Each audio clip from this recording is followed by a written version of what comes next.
নমস্কাৰ সানি technology YouTube চেনেলৰ দৰ্শকসকলক মই সানি আপোনালোক সকলোকে পুনৰবাৰ স্বাগতম জনাইছো। ৰাতিপুৱাৰ কেইবাটাও গুৰুত্বপূৰ্ণ খবৰ আপোনালোকৰ বাবে যুগুতোৱা হৈছে। গোটেইকেইটা খবৰে আপোনালোকৰ বাবে বহুতেই গুৰুত্বপূৰ্ণ, গতিকে আপোনালোকে ভিডিঅ'টো প্ৰথমৰ পৰা শেষলৈকে চাই থাকক। আজিৰ প্ৰথমটো খবৰে হৈছে নিৰ্বাচনী সভাৰ মাজতে মুছলমান যুৱকৰ প্ৰশ্নৰ সন্মুখীন হ'ল হিমন্ত বিশ্ব শৰ্মা।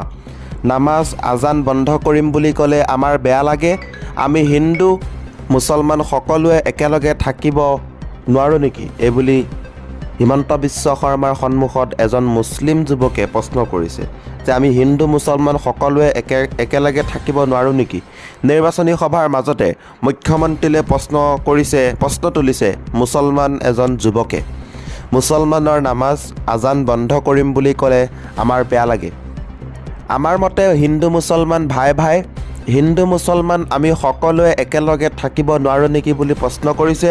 যুৱকৰ প্ৰশ্নৰ পাছতে মুছলমান সমাজলৈ মুখ্যমন্ত্ৰী হিমন্ত বিশ্ব শৰ্মাৰ প্ৰশ্ন। আজি 10 বছৰে বন্ধ হ'ল নেকি নামাজ? কংগ্ৰেছেহে কয় নামাজ আজান বন্ধ হোৱাৰ কথা, কিয় 10 বছৰে একেটা কথাই কয় কংগ্ৰেছে বুলি হিমন্ত বিশ্ব শৰ্মাই প্ৰত্যুত্তৰ দিছে। লগতে কৈছে মোদী প্ৰধানমন্ত্ৰী হোৱাৰ পাছত কোনো মুছলমানৰ দিগদাৰ হোৱা নাই। নিৰ্বাচনী সভাৰ মাজতে মুখ্যমন্ত্ৰীলৈ প্ৰশ্ন মুছলমান যুৱকে কৰিছে আৰু মুখ্যমন্ত্ৰী হিমন্ত বিশ্ব শৰ্মাই কৈছে আমি নামাজ বন্ধ নকৰোঁ, কংগ্ৰেছেহে কয় বুলি উল্টি মন্তব্য কৰিছে হিমন্ত বিশ্ব শৰ্মাই। 2 নম্বৰৰ খবৰটি হৈছে 2026 চনত বিজেপিক চাফা কৰি ব্ৰহ্মপুত্ৰত উটুৱাই দিম, অখিল গগৈৰ মন্তব্য। বিৰোধী ঐক্যমঞ্চৰ প্ৰাৰ্থী কংগ্ৰেছৰ মীৰা বৰঠাকুৰৰ সমৰ্থনত বিধায়ক অখিল গগৈৰ নিৰ্বাচনী প্ৰচাৰ। হিমন্ত বিশ্ব শৰ্মাই চৰকাৰ আৰু বিজেপি চৰকাৰখনে সমগ্ৰ অসম আৰু ভাৰতৰ লোকক জ্বলা কলা খুৱাইছে বুলি মন্তব্য বিধায়ক অখিল গগৈৰ। লোকসভা নিৰ্বাচনত উজনি অসমত বিজেপিক চাফা কৰি থৈ আহিছোঁ, 2026 চনত আমি বিজেপিক চাফা কৰি ব্ৰহ্মপুত্ৰত উটুৱাই দিম, কংগ্ৰেছ প্ৰাৰ্থী মীৰা বৰঠাকুৰৰ হৈ নিৰ্বাচনী প্ৰচাৰ চলাই এই মন্তব্য কৰিছে বিধায়ক অখিল গগৈ। গুৱাহাটী লোকসভা সমষ্টিৰ নিৰ্বাচনৰ বাবে শাসক বিৰোধীয়ে নিজ প্ৰাৰ্থীৰ সমৰ্থনত নিৰ্বাচনী প্ৰচাৰ অভিযান তীব্ৰতৰ কৰি তুলিছে। বিৰোধী ঐক্যমঞ্চৰ মনোনীত প্ৰাৰ্থী কংগ্ৰেছৰ মীৰা বৰঠাকুৰৰ সমৰ্থনত ৰাইজৰ দলৰ সভাপতি তথা শিৱসাগৰ সমষ্টিৰ বিধায়ক অখিল গগৈ বুধবাৰে নুনমাটি, মঠঘৰীয়া আৰু নাৰেংগী অঞ্চলত প্ৰচাৰ চলায়। নাৰেংগীৰ ভূপেন্দ্ৰনগৰৰ পাহাৰত কংগ্ৰেছ প্ৰাৰ্থী মীৰা বৰঠাকুৰে বিধায়ক অখিল গগৈক লগত লৈ নিৰ্বাচনী প্ৰচাৰ অভিযানত ভাগ লোৱাৰ লগতে অঞ্চলটোৰ ৰাইজৰ সৈতে মত বিনিময় কৰে। নিৰ্বাচনী প্ৰচাৰত অংশ লৈ বিধায়ক অখিল গগৈয়ে বিজেপি চৰকাৰৰ বিৰুদ্ধে সমালোচনাত মুখৰ হৈ কয় যে হিমন্ত বিশ্ব শৰ্মা চৰকাৰ আৰু বিজেপি চৰকাৰখনে সমগ্ৰ অসম আৰু ভাৰতৰ লোকক জ্বলা কলা খুৱাইছে, বস্তুৰ মূল্যবৃদ্ধিৰে জ্বলা কলা খুৱাইছে, আইনৰ শাসনৰ পৰিৱৰ্তে গুণ্ডাগিৰিৰ শাসনেৰে জ্বলা কলা খুৱাইছে। আনহাতে হিমন্ত বিশ্ব শৰ্মা চৰকাৰে অসমৰ খিলঞ্জীয়া মানুহে যাতে মাটি ল'ব নোৱাৰে, ভূমি অধিকাৰ যাতে অসমৰ মানুহে পাব নোৱাৰে, তাৰ বাবে পাহাৰৰ বা চৰকাৰী ভূমিত বাস কৰা মানুহক ভূমিপট্টা দিবৰ কাৰণে ন্যূনতম প্ৰিমিয়াম 62,50,000 টকা কৰি দিছে বুলি মন্তব্য কৰে অখিল গগৈ। ইফালে মুখ্যমন্ত্ৰী হিমন্ত বিশ্ব শৰ্মাক সমালোচনা কৰি বিধায়ক অখিল গগৈয়ে কয় যে হিমন্ত বিশ্ব শৰ্মাৰ বিজেপি চৰকাৰখনৰ গুণ্ডাগিৰিয়ে অসমৰ মানুহক আমুৱাইছে, বস্তুৰ মূল্যবৃদ্ধিয়ে আৰু কোনোপধ্যেই মানুহক জীয়াই থাকিবলৈ নিদিয়ে, মূল্যবৃদ্ধিয়ে অসমৰ মানুহবোৰক কোঙা কৰি পেলাইছে। গতিকে এই মুহূৰ্তত অসমৰ মানুহে এইবাৰ বিজেপিক পৰাভূত কৰাৰ বাবে সিদ্ধান্ত লৈছে। এইবাৰৰ নিৰ্বাচন বিজেপিৰ বিৰুদ্ধে বিৰোধী পক্ষই খেলা নাই, অসমৰ ৰাইজে বিজেপিৰ লগত খেলিছে। এই নিৰ্বাচনত অদ্ভুত ফলাফল এটা দেখিবলৈ পাব আৰু অসমত এইবাৰ 5খনমানহে আসন বিজেপিয়ে লাভ কৰিব বুলি কয় বিধায়কগৰাকীয়ে। তেওঁ লগতে হিমন্ত বিশ্ব শৰ্মাৰ দাদাগিৰি অসমীয়া মানুহৰ কাৰণে অসহ্যকৰ হৈ গৈছে, হিমন্তৰ দাদাগিৰি বাঢ়িছে বুলি মন্তব্য কৰে।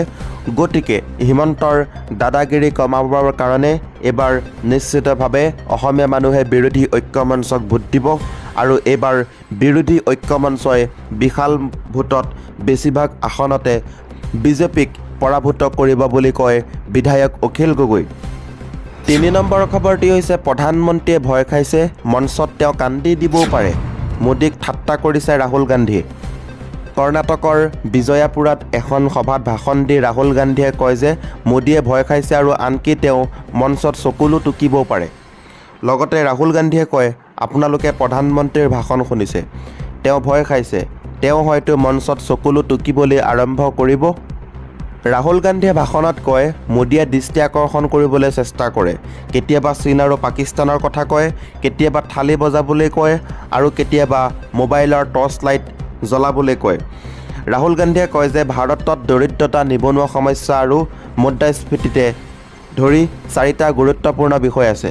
তেওঁ দাবী কৰে যে কেৱল কংগ্ৰেছেহে নিবনুৱা সমস্যাৰ অন্ত পেলাব পাৰে, মুদ্ৰাস্ফীতি নিয়ন্ত্ৰণ কৰিব পাৰে আৰু মানুহক উচিত প্ৰাপ্য দিব পাৰে। মোদীয়ে কেৱল দুখীয়া মানুহৰ ধন লুটি মাত্ৰ কেইজনমান মানুহক কোটিপতি কৰি তুলিছে। প্ৰায় 22জন লোকৰ ধন সম্পত্তিৰ পৰিমাণ দেশৰ 70 জনসাধাৰণৰ ধনৰ সমান। ৰাহুল গান্ধীয়ে কয় যে দেশৰ 40% ধন সম্পত্তি মাত্ৰ 1% লোকৰ হাতত আছে। তেওঁ কয় যে বৰ্তমানৰ পৰিস্থিতিত দলিত, অন্যান্য পিছপৰা শ্ৰেণীৰ লোক, সংখ্যালঘু আৰু সাধাৰণ শ্ৰেণীৰ দৰিদ্ৰ লোকৰ বাবে কোনো ঠাই নাই। ৰাহুল গান্ধীয়ে প্ৰতিশ্ৰুতি দি কয়, যদি কংগ্ৰেছ ক্ষমতালৈ আহে তেন্তে অগ্নিবীৰ আঁচনিৰ অন্ত পৰিব। ৰাহুল গান্ধীয়ে কয়, নৰেন্দ্ৰ মোদীয়ে ভাৰতৰ যুৱক যুৱতীসকলৰ পৰা সেনাৰ চাকৰি কাঢ়ি লৈ গ'ল। তেওঁ অগ্নিবীৰ যোজনাৰ দ্বাৰা ভাৰতীয় সেনা জোৱানসকলক অপমান কৰিছে, আমি ইয়াৰ অন্ত পেলাম বুলি ৰাহুল গান্ধীয়ে মন্তব্য কৰা দেখা গৈছে।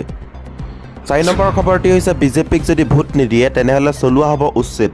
হাইলাকান্দিৰ সংখ্যালঘু গাঁৱত বন বিষয়াৰ জংঘলৰাজ। গাদী দখলৰ বাবে যেন দেশৰ আইন কানুন ধোঁৱাচাঙত তুলিছে ভাৰতীয় জনতা পাৰ্টীয়ে। হাইলাকান্দি জিলাত চৰকাৰী বিষয়া সংঘটিত কৰিছে চকু কপালত উঠা এক ভয়ংকৰ কাণ্ড। অভিযোগ অনুসৰি জিলাখনৰ সংখ্যালঘু সম্প্ৰদায়ৰ লোকে বাস কৰা এখন গাঁৱত বিজেপিক ভোট নিদিলে বুলডোজাৰ চলাই গাঁওবাসীক উচ্ছেদ কৰাৰ ভাবুকি দিছে বিতৰ্কিত IFS বিষয়া MK যাদৱ আৰু আন 8জন বিষয়াই। বিষয়াসকলে বুটুকুচি গাঁৱৰ বাসিন্দাক এইদৰে উচ্ছেদৰ ভাবুকি দিয়াৰ পিছত মুখ্য সচিব বন MK যাদৱ আৰু আন 8জন বিষয়াৰ বিৰুদ্ধে স্থানীয় আদালতত অভিযোগ দাখিল কৰিছে গাঁৱৰ বাসিন্দাসকলে।